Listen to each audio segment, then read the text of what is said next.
Now, before you heard from the Lord Yeah. that there was going to be delays, and then He had you look back at the Focus building. Yeah, right. Were you experiencing resistance at that time?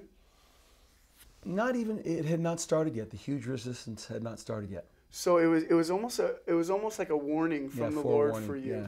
So when you began to go through some of the resistance, did you think back and remember that word that the Lord gave you? Oh yeah, and then we started going back to the company that owned those buildings and said, hey, we were going to offer you, how much do you want for that? We'll offer you less. So we kept offering them less, and we go to the board. My board would all agree, yeah, let's go for it.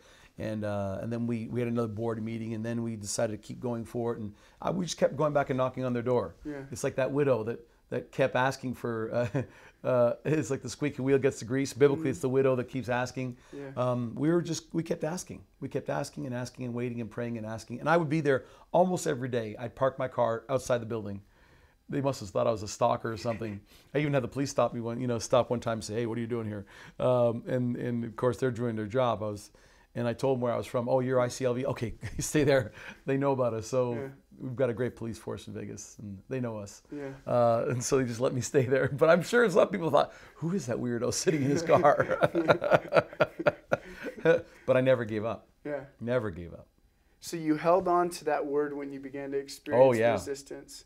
And if you hadn't received that word, what do you think it would have been like to go through the resistance? Worse.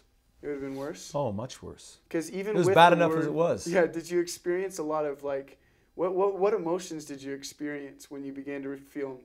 And not the process feelings at the end, what you decided to land on Yeah. emotionally, but what did you feel going through it? I think you feel confusion. Whenever people face opposition, you go, am I doing the right thing? Am I following God's will for my life? Have I done something wrong? I'm always like that. I never blame God. I never say, God, why are you doing this to me? I think that's kind of presumptuous for me to go, He's God, right? It's like, so what I do is I usually go, have I done something wrong? Am I going the right direction? I've kind of reaffirmed, and maybe Satan messes with me too sometimes and go, did God really say? Mm-hmm. Just like it goes back in the garden. I was reading this morning in Genesis chapter 1, where it says, Satan goes to Eve and goes, did God really say? Yeah. And isn't he the father of all lies? Mm. So I think the bottom line is when I face the opposition, because I wasn't sure about that building, mm-hmm. I'm trying to find the will of God. Mm-hmm. Have you ever felt that way? Yeah, and that's actually why I'm asking the question, yeah. because I think it's really interesting. And for those of you that are watching, I think it's really interesting to get your perspective on, okay, you experienced the resistance, and then what is your reaction supposed to be at that point? Yeah.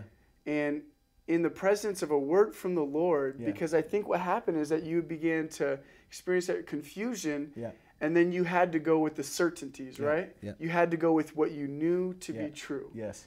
And you landed on those things. And yeah. what were some of those certain things that you landed on? Yeah, it's so funny you said. That's a great question. Where I landed was God called us to have Prayer Mountain. Mm-hmm. I didn't know what it was going to look like. I didn't know if it meant that we're going to keep contending. I didn't know if we were going to put a tent on that land. I didn't know. I just knew the bottom line is we had to do Prayer Mountain, period, case closed. Mm-hmm. That's it. No other definition. Mm-hmm. So when things got tough, I landed on, am I sure that I am sure that we're supposed to do Prayer Mountain. Mm-hmm. What's it going to look like? I really don't know right now. When's going to happen? I really don't know right now. But at least it was firm enough for me to stand on. Yeah. Okay, I know we're going to do it. I don't know if it means I'm going to get that building first, or I'm going to put a tent up there first, or I don't know what I'm going to do. Mm-hmm. But it's going to happen. Period, case closed. Yeah, make sense? Yeah. And so that's when you started to really experience the resistance on the tower, yeah.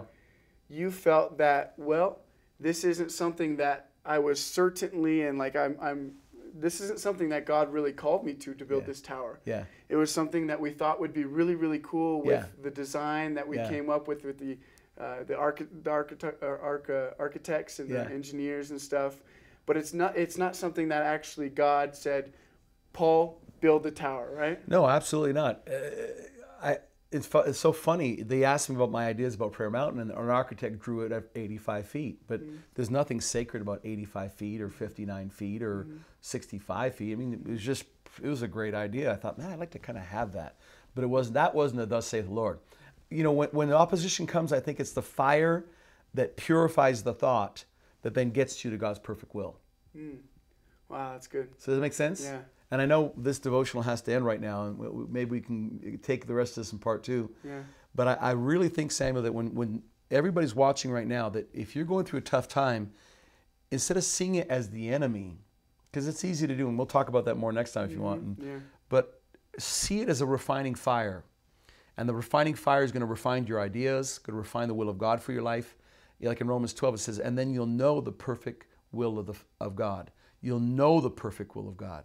And sometimes opposition helps refine us so we don't land on 85 feet, or we don't land on that job, or we don't land on that person to marry, or we don't land on, but it gets refined by the fire. By the end of it, it actually is the will of God. So maybe what we should do right now is if we could pray for those folks that are watching, that they're going to land, that they're not going to see all this adversity as the devil. And it might be the devil, but if you hand it in God's hands right now, I'm telling you right now, say, God, use it as refining fire and bring good out of it. Bring real good out of it and help me find your perfect will.